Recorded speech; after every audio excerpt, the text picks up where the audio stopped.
Today, lifting this SUV, we're going to drive the vehicle in very slowly. Also, the wheel needs to be positioned before the plate. Next, we're going to gather the information off the door jamb sticker for the gross vehicle weight and year, make, model. So we have a manual here for the correct lifting points. And after we've got the make and model, you can see Chevy, and we're working with the Trailblazer. It's a 2004. It's on page 33, and it's GT-1C. So we go to page 33, and then we look for GT-1C. So you can see the arms need to be positioned where these little blocks are, and just to make sure, we're seeing if this is a Trailblazer, which it is. This is a 2004 Trailblazer, and we're going to position it right here and right here with the arms of the lift. Okay, so it's nice to position these to the same height. So what we're going to do is just extend these so they're flush on all of them. Okay, so we're going to extend this here so it's flush. They're all the same height. We don't have to worry about if it's up or down. And then okay, with these arms, we've positioned them according to what the manual says. You can see in the front, and then in the back, we want to position the arm in the back. Be careful to see if there's a gas tank or exhaust or fuel lines in the way. Next, we're going to push this button to raise the vehicle. We're going to go where it just comes in contact with the frame. Double check the arms to make sure they are connected properly on both sides.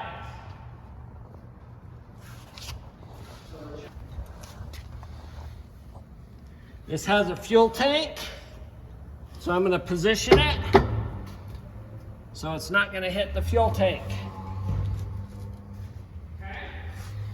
Next, we're going to lift it a few more inches off the ground by raising this, and we're going to shake the car. So now that it's a few inches off the ground, we're going to gently shake the car, make sure it's stable, and then we lift it to the desired work height. Once we've lifted it, we're going to push down on this lever. This releases the pressure. So we're going to push down on this lever, and when I push this down, you will see the car come down. Once it locks, it's on the safety latch. Okay, here. And this is acceptable because the fuel tank is right here. This is a fuel tank. See how we barely got it on that lip of the frame. So you got to be careful if there's fuel tanks here in the way. We'll want to make sure it's on the lift point. Okay, so you can see how they're properly positioned, the front and the back. We've got this on the frame because this is a heavier vehicle. So if you have a truck or if you have a heavy vehicle, we want to lift it on the frame. Smaller cars, such as a Lumina, will be lifted off of the pinch welds. So we have a 99 Lumina, it's page 26, GM 18. So go to page 26, GM 18, and you can see that we lift off of the pinch welds right here. So we've positioned the arms on the pinch weld, not on the unibody frame, where we can lift off the pinch weld. And then there's a pinch weld here. So we're moving the arms as far apart as possible from this side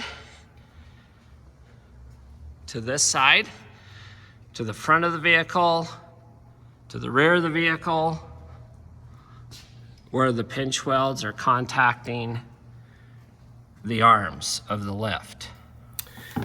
The reason why we can lift off the pinch welds on this Lumina is the gross vehicle weight is just barely over 4,400 pounds. So now, after we've done our work, we lift it off of the safety latches. We pull down on this lever and hold it down. And then we're going to pull down on this lever and lower the car down to the ground. You can see that the car is lowering to the ground. Make sure that no one is underneath the car as we lower it to the ground. After it is lowered to the ground, we are going to move the arms out of the way. The arms back out of the way.